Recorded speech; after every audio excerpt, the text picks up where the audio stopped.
আসসালামু আলাইকুম সবাইকে। আমি ফারিহা জান্নাত খান, রাঙ্গামাটি মেডিকেল কলেজ, সেশন 2024-2025। তোমরা অনেকেই আমাকে প্রশ্ন করেছো, আপু আপনার 25-10 স্ট্র্যাটেজিক রুটিনটা কী ছিল? আজকের ভিডিওতে আমি আমার রুটিনটা তোমাদের সাথে শেয়ার করব। অ্যান্ড আশা করি এটা তোমাদের ডেন্টাল অ্যাডমিশনের ক্ষেত্রে এবং সেকেন্ড টাইম প্রিপারেশনের ক্ষেত্রে খুবই হেল্পফুল হবে। এখন বলবো আমি আমার রুটিনটা সম্পর্কে। প্রথমেই বলবো তুমি আমার মতো 25 দিন আগে শুরু করো কিংবা 1 মাস বা 2 মাস আগে শুরু করো, কিন্তু তোমার প্রথম কাজ থাকবে তোমার দিনটাকে কিছু সেক্টরে ভাগ করে নেওয়া, যে তুমি ওই দিনে কখন কি পড়বা এটা তোমার একটা নিজস্ব রুটিন থাকা উচিত। যেটা আমার ক্ষেত্রে হয়েছিল, আমি যেহেতু একটা বেসরকারি মেডিকেল কলেজে অলরেডি ক্লাস করছিলাম, তাই আমার পক্ষে আগে প্রিপারেশন নেওয়া সম্ভব ছিল না, আর একাডেমিক্যালি আমার একটা গ্যাপ ছিল। তো যার কারণে আমার মূল বইটা আরেকবার পড়ার মানে পড়তে হয়েছিল, মানে না পড়লে হয়তো আমি কভার করতে পারতাম না বা একটা মেন্টাল স্যাটিসফ্যাকশন আমি পেতাম না। তো আমি কি করেছিলাম, আমি সব বই প্রত্যেকটি লাইন আবারও রিডিং দিয়েছিলাম। তো সকালের রুটিন যদি আমি বলি, আমার ক্ষেত্রে সকালের রুটিনটা ছিল আমি আমার ইংলিশ দিয়ে পড়া স্টার্ট করেছিলাম। তো ইংলিশ আমার ল্যাকিংস খুব বেশি ছিল না, আমার শুধু প্র্যাকটিসটা করলে আমার জন্য এনাফ ছিল। দ্যাটস ওয়াই হচ্ছে আমি প্র্যাকটিস দিয়ে স্টার্ট করেছিলাম। আমি হচ্ছে প্রতিদিন সকালে 2 ঘন্টা করে ইংলিশ প্র্যাকটিস করতাম, গ্রামার বা ভোকাবুলারি এভাবে করে। হয়তো 30 মিনিট আমি ভোকাবুলারি পড়লাম, এরপর বাকি 1.5 ঘন্টা আমি গ্রামারটা প্র্যাকটিস করলাম। পার্টস অফ স্পিচ বা যেগুলো খুব গুরুত্বপূর্ণ টপিক ওগুলো আমি আগে রিভাইজ দিয়েছি, যাতে কারণ আমার সময় অনেক কম। তো আমার লাগছিল যে যদি আমি আগে গুরুত্বপূর্ণ টপিক শেষ করে ফেলি আমার একটা কনফিডেন্স বিল্ড আপ করবে, তাই আমি আগেই সবচেয়ে গুরুত্বপূর্ণ যে টপিকগুলো আছে এগুলো আমি শেষ করেছি। এক্ষেত্রে গুরুত্বপূর্ণ টপিকগুলো বোঝার ক্ষেত্রে আমি সাজেস্ট করবো তোমরা কোয়েশ্চেন ব্যাংক ফলো করো। কোয়েশ্চেন ব্যাংক দেখে গুরুত্বপূর্ণ টপিকগুলো আগে কমপ্লিট করো, তাহলে এটা তোমাদের কনফিডেন্সটা বুস্ট আপ করবে। যখন 2 ঘন্টা হয়ে যেত, আচ্ছা এখানে একটা জিনিস তোমরা ইউজ করতে পারো, ওটা হলো স্টপ ওয়াচ দিয়ে পড়া। যেমন আমি স্টার্ট করতাম ধরো সকাল 7টা থেকে ইংলিশ পড়লাম, তো সকাল 7টা থেকে 8টা, 8টা থেকে 9টা, এভাবে 2 ঘন্টা আমি ইংলিশ পড়লাম, এরপর আমি আমার নেক্সট পড়াতে স্টার্ট করলাম। তো নেক্সটের ক্ষেত্রে আমি প্রথমে প্রেফার করেছিলাম বায়োলজি পার্টটা, কারণ মেডিকেল অ্যাডমিশনের ক্ষেত্রে আমরা সবাই জানি যে বায়োলজি থেকে 30টা প্রশ্ন আসবে। তো যেহেতু 30টা প্রশ্ন আসে অ্যান্ড কম বেশি বোটানি থেকে বেশি আসে কিংবা কিছু বছর দেখা যায় জুলজি থেকে বেশি আসে, তো দুটোই খুবই গুরুত্বপূর্ণ। তো আমি প্রথমে টার্গেট রেখেছিলাম আমি আমার বায়োলজিটা শেষ করবো। অ্যান্ড যেহেতু আমার অলরেডি একটা মেডিকেল ব্যাকগ্রাউন্ডে ছিলাম, একটা মেডিকেলে পড়ছিলাম, তো আমার কাছে বায়োলজিটা স্টার্ট করাটা তুলনামূলক সহজ ছিল, তাই আমি বায়োলজি দিয়ে স্টার্ট করি। অ্যান্ড বায়োলজির ক্ষেত্রে আমি জুলজি দিয়ে স্টার্ট করি।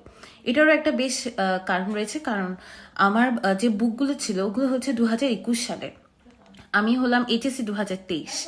তো আমি স্টার্ট করেছিলাম জুলজি দিয়ে, এবং আমার বুকটা আমি নিউ বুক একটা নিয়েছিলাম। আমি খালি একটা বই কিনেছি, বাকি সব বই আমার 2021 সালে, এবং কিছু বই হয়তো 2022 সালে নিয়েছি, যেগুলো সেকেন্ড পেপার ছিল ওগুলো।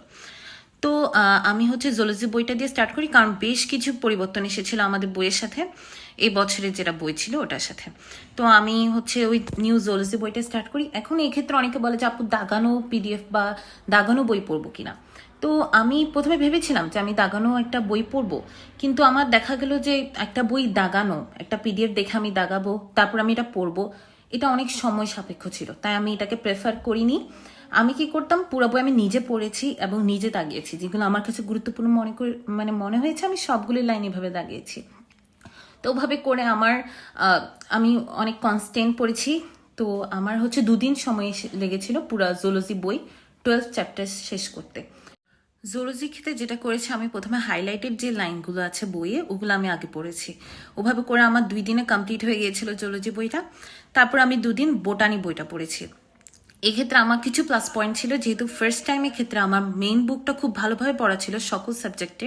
তো আমি যখন বোটানিটা পড়ছিলাম তখন আমার লাগছিল আমি এটা রিভাইজ দিচ্ছি, মানে আমি খুব বেশি ভুলিনি, এটা আমার একটা পজিটিভ পার্ট ছিল। তো আমি এটাও 2 দিনের মধ্যে মনে হয় শেষ হয়ে গিয়েছিল আমার। 2 দিনের মধ্যে শেষ হয়ে যাওয়ার পর আমি অনুশীলনী যেগুলো প্রশ্ন আছে ওগুলো সলভ করেছি। আমি হচ্ছে মেডিলজিতে এনরোল করেছিলাম, গোল্ড ডিগার্স যে ব্যাচটা ছিল ওখানে, তো ওদের একটা অনুশীলনী বুক ছিল সলভার ডাই বুক, আমি ওই বুক থেকে অনুশীলনীগুলো প্র্যাকটিস করি, সকল রাইটারগুলো প্র্যাকটিস করেছি বায়োলজির ক্ষেত্রে। এরপর আমি কি করি, এটা আমি একদিন সময় রেখেছিলাম অনুশীলনী করার জন্য, তাহলে আমার টোটাল 5 দিন চলে গেল। 6 নম্বর দিন এসে আমি শুরু করি কেমিস্ট্রি দিয়ে। তো কেমিস্ট্রি ক্ষেত্রে দেখা যাচ্ছিল এক্ষেত্রে আমি খুবই স্ট্র্যাটেজিক্যালি পড়েছি, অর্থাৎ প্রথমেই আমি অনুশীলনী কোয়েশ্চেন যেগুলো আছে ওগুলো সলভ করেছি। প্রথমে হাজারি স্যারের সকল চ্যাপ্টারের অনুশীলনীগুলো আমি কমপ্লিট করেছি। কেমিস্ট্রি ফার্স্ট পেপার আমি একদিনে কমপ্লিট করেছি সকল অনুশীলনী প্রশ্ন হাজারি স্যার। সেই দেন হচ্ছে 2 নম্বর দিন এসে আমি কবির স্যারের সকল প্রশ্ন কমপ্লিট করেছি। যখন আমি 2টা কোয়েশ্চেন ভালোভাবে করে ফেলেছি, এক্ষেত্রে আমি একটা জিনিস করেছিলাম অবশ্য, যে আমি যখন হাজারি স্যার সলভ করছিলাম কোয়েশ্চেনগুলো, ওটা আমি একটা কিছু অনুশীলনী ভিডিও থাকে না ইউটিউবে, আমি বিভিন্ন ভাইয়াদের অনুশীলনী ভিডিওগুলো ফলো করতাম। তো ওভাবে করে আমি কেমিস্ট্রি প্রত্যেকটা চ্যাপ্টার অনুশীলনী ভিডিওগুলো করেছি। এটাতে লাভ কি হলো যে ভাইয়ারা যখন একটা এমসিকিউ মানে সলভ করা ছিল, ওটাকে খুব ডিটেলস সলভ করা ছিল, যার কারণে আমার বেসিকটাও একটু মানে আমার যে কনসেপ্টটা ছিল ওটা একটু ক্লিয়ার হয়ে গেল। অ্যান্ড যেহেতু আমি এভাবে করে আমার কেমিস্ট্রি 2 দিন চলে গেল। প্রথম দিন হাজারি স্যার আমি ভাইয়াদের ভিডিও দেখে অনুশীলনীগুলো সলভ করেছি, এবং সাথে রাতে কি করতাম, যে বিষয়গুলো ভাইয়ারা বলতো যে এই ছকটা তোমার পড়তে হবে কিংবা এই বিষয়টা তোমার মনে রাখতে হবে, তো ওই পয়েন্টগুলো আমি রাতে একবার রিভাইজ দিয়ে নিতাম। এবং আমার একটা খাতা ছিল, একটা নোট খাতা বানিয়েছিলাম, যেই নোট খাতায় আমি আমার সব ইম্পর্টেন্ট জিনিস আমি লিখে রাখতাম যখনই যেটা পড়তাম। বায়োলজির ক্ষেত্রে same goes to physics, chemistry, সব সাবজেক্টের জন্য আমি এটা লিখেছিলাম। আমি আমার নোটটা তোমাদের সাথে শেয়ার করব, আশা করি তোমাদের ক্ষেত্রে এটা হেল্পফুল হবে। এটা তোমরা সকলেই করতে পারো।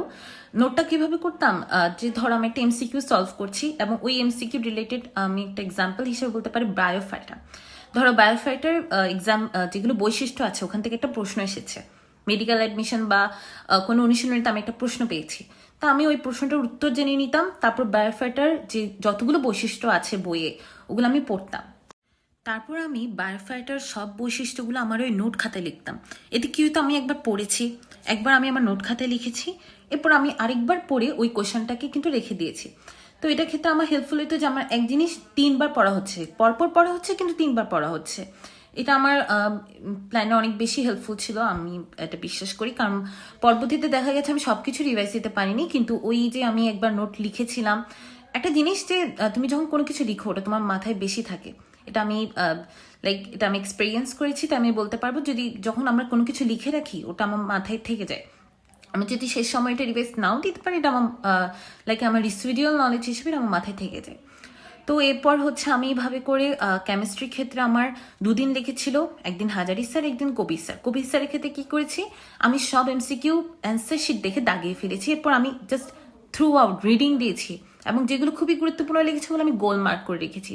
Same goes to Hazari sir. এভাবে করে হচ্ছে আমার 4 দিন গেল তোমার কেমিস্ট্রির ক্ষেত্রে।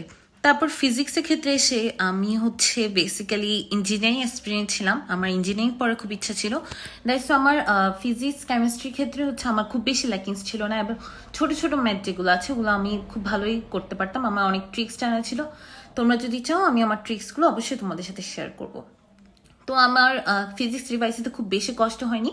ফিজিক্স প্রথম দিনে আমি ইসহাক স্যারের সবগুলো অনুশীলনী সলভ করি, এবং সাথে তপন স্যারও সলভ করে ফেলি। তপন স্যার হচ্ছে কবির স্যারের মতো, আমি জাস্ট অ্যান্সার শিট দেখে উত্তরগুলো দাগিয়ে জাস্ট একবার থ্রু আউট করেছি, এবং যেগুলো হচ্ছে মানে একটু আমার গুরুত্বপূর্ণ মনে হয়েছে আমি এগুলো গোল মার্ক করে রেখেছি। সেম গোস টু ইসহাক স্যারের জন্য। এভাবে কেমিস্ট্রি শেষ করতে আমার 2 দিন লেগেছিল, অর্থাৎ তার মানে আমার ফুল বই কিন্তু শেষ এখন। এভাবে শেষ হলো আমার 11 দিন। এই 11 দিনের পর আমরা শুনতে পেলাম যে আমাদের হচ্ছে ইন্টারন্যাশনাল অ্যাড হবে জিকেতে। এখন জিকের অবস্থা আমার বরাবরই খুবই খারাপ, জিকে সম্পর্কে আমার খুব বেশি আইডিয়া নাই, কিন্তু আমি কিন্তু মুক্তিযুদ্ধ পাঠটা খুব ভালোভাবে পারি। তো আমি কি করেছিলাম, আমি হচ্ছে এরপর একদিন ভেবেছিলাম যে আমি জিকে পড়বো। পরে হচ্ছে হাফিজ ভাইয়া, আমি মেডিওলজিকে মেনলি মেডিওলজি ক্লাসগুলো ফলো করেছিলাম, তো হাফিজ ভাইয়া আমাদেরকে জিকের উপর একটা ক্লাস দিয়েছিল, সম্ভবত 5টি ক্লাস দিয়েছিল। আমি 5টি ক্লাস সম্পূর্ণ করেছি, এবং আমি খুব ভালোভাবে রিভাইজ দিতে পারিনি ক্লাসগুলো। আমি হচ্ছে ওনার ক্লাসগুলো ভালোভাবে বোঝার ট্রাই করেছিলাম, এবং ক্লাস শেষে ওই নোট খাতাটা একবার দুবার পড়ার সুযোগ হয়েছিল, এতটুকুই। এভাবে করে আমার হচ্ছে মানে 12 ডেজ হ্যাভ গন। 12 ডেজের মধ্যে আমার ফুল সিলেবাস একবার শেষ। এরপর আমি স্টার্ট করেছি রিভাইসের ক্ষেত্রে আমি পার্সোনালি আমার ফিল হয় যে আমি একবার বা দুবার বা 3বার রিভাইস আমার পক্ষে একটা ভালো এক্সাম দেওয়া পসিবল হয় না, তো আমার অনেকবার রিভাইস দিতে হয়, 4 থেকে 5বার রিভাইস দিতে হয়। তো আমি এরপর হচ্ছে ওই 11 দিনের পর আমি একটা এক্সাম দিয়ে ট্রাই করেছিলাম, হয়তো আমার প্রিপারেশনটা কেমন। এভাবে করে আমি একটা এক্সাম দিয়েছিলাম এবং এক্সামে খুব বেশি ভালো মার্কস আসেনি আমার, অ্যারাউন্ড 71 এরকম মার্কস এসেছিল। তো আমি স্যাটিসফাইড ছিলাম না, কারণ হচ্ছে আমার লেগেছিল আমি সব কিছুই পড়েছি, তারপরে 71 কেন, বাকি মার্কস আমি কেন পেলাম না। তো এরপর হচ্ছে আমি আবার রিভাইজ স্টার্ট করি, আমার সেকেন্ড রিভাইজ। এক্ষেত্রে আমি হচ্ছে একদিনে 2টা করে পেপার রিভাইজ করেছি, যেমন আমি হচ্ছে একদিন হচ্ছে সব অনুশীলনী সলভ করেছি। এরপর আমি শুরু করি আমার সেকেন্ড রিভাইজ। এক্ষেত্রে আমি একদিনে 2টো করে পেপার কমপ্লিট করার ট্রাই করেছি, কিন্তু এক্ষেত্রে আমি শুধু মেইন বুক পড়েছি। এখন অনেকে বলতে পারবো একদিনে 2টো বই কিভাবে কভার করব। এক্ষেত্রে আমি করেছি যে আমি 6 ঘন্টা ফার্স্ট পেপার পড়েছি, তাহলে বাকি 6 ঘন্টা আমি সেকেন্ড পেপার পড়েছি। এবং আমি স্টার্ট করেছিলাম ফিজিক্স দিয়ে, কারণ ফিজিক্সে খুব বেশি পড়া নেই এবং আমার যেহেতু ফার্স্ট টাইমে বইটা খুব ভালোভাবে গুছানো ছিল, আমি শুধু আমার বইয়ের ইম্পর্টেন্ট টপিক এবং আমার বই গুরুত্বপূর্ণ লাইনগুলি রিভাইজ করেছিলাম। এভাবে করে আমি ফিজিক্স রিভাইজ করেছি একদিনে। আর কেমিস্ট্রির ক্ষেত্রে আমি 2 দিন নিয়েছি, কারণ কেমিস্ট্রি চ্যাপ্টারগুলো খুবই বড়, তো সম্ভব না যে আমি একদিনে 2টা পেপার কমপ্লিট করব। তো আমি এই ক্ষেত্রে একটু স্ট্র্যাটেজিক ছিলাম, যে প্রথমে আমি কি করেছি, 2টা পেপারেরই চ্যাপ্টার 1 এবং 5 এগুলো আগে কমপ্লিট করেছি। এগুলো একটু ছোট ছোট। তো যখন ছোট ছোট মানে 4টা চ্যাপ্টার শেষ হয়ে গেল, তাহলে এটা আমার একটা কনফিডেন্স বিল্ড আপ করতো যে হ্যাঁ, আমার তো 10টার মধ্যে 4টা শেষ আর 6টা আছে, এগুলো আমি কমপ্লিট করে ফেলতে পারবো এভাবে। কিন্তু হ্যাঁ, এক্ষেত্রে আমি অর্গানিকটা পড়িনি, এটা আমি একটু স্কিপ করে রেখেছিলাম, কারণ সবার মতো আমারও অর্গানিকের প্রতি খুব ভয় ছিল। এরপর হচ্ছে ব্যাটেলস অফ বায়োলজি, যেটা মেহেদি ভাইয়া ছিল একজন, মেহেদি হাসান শান্ত, ওনার ভিডিও আমি দেখেছিলাম জৈব যৌগের ওপর। এরপর আমি অনেক দোয়া করছিলাম আল্লাহর কাছে যে আল্লাহ কীভাবে আমার কাছে একটু জৈব যৌগের একটা কমপ্লিট গুছানো আমি পাচ্ছিলাম না কোথাও, যে নামধারী বিক্রিয়া একসাথে বা রিয়াকশনগুলো একসাথে। তো আমি অনেক অনেক আপসেট হয়ে গেছিলাম যে এটা আমার এখন আমি যদি লিখতে চাই আমার অনেক টাইম যাবে। তারপর আমি মনোবল নিয়ে লেখা স্টার্ট করলাম। আমি সারা রাত বসে পুরো জৈব যৌগটাকে আমার খাতার মধ্যে পুরোটা নোট ডাউন করলাম। এরপরে আমি দেখলাম যে শান্ত ভাইয়া ব্যাটেলস অফ বায়োলজির কথা বলেছি, তো উনি একটা পোস্ট দিয়েছে জৈব যৌগের সব রিয়াকশন একসাথে, যেটা আমার জন্য খুবই গুরুত্বপূর্ণ ছিল। তো আমি ওই পোস্টটা থেকে সব রিয়াকশন একসাথে লিখে নিলাম। এবার ছোট ছোট উনি বিষয় শেয়ার করতে লাগলো, যে অর্থপ্যারা কিভাবে চিনবো বা কোনগুলো অর্থপ্যারা হবে, কোনটা লুইস অ্যাসিড। তো লুইস অ্যাসিড, লুইস ক্ষার সম্পর্কে খুব ভালো ধারণা পেয়েছিলাম আমি ওনার পোস্টগুলো থেকে। ওগুলো আমি লিখে রাখতাম আমার নোট খাতাটাতে, আমি সব কিছু নোট ডাউন করেছি। এভাবে করে আমি কেমিস্ট্রি রিভাইজ দিয়েছি 2 দিন। এরপর আমি বোটানি জুলজিতে আবার মেইন বুক পড়লাম, কারণ তোমরা সবাই জানো বোটানি জুলজির ক্ষেত্রে কিন্তু মূল বইটা খুবই গুরুত্বপূর্ণ, ওটা বিভিন্ন জায়গা থেকে প্রশ্ন করতে পারে। তা আমি কোয়েশ্চেন ব্যাংক সলভ করেছি, দেন আমার মূল বইটা আরেকবার রিভাইজ করেছি। এরপর হচ্ছে একদিনে বোটানি পড়েছি, একদিন জুলজি পড়েছি, আমার 2 দিনই রেখেছি।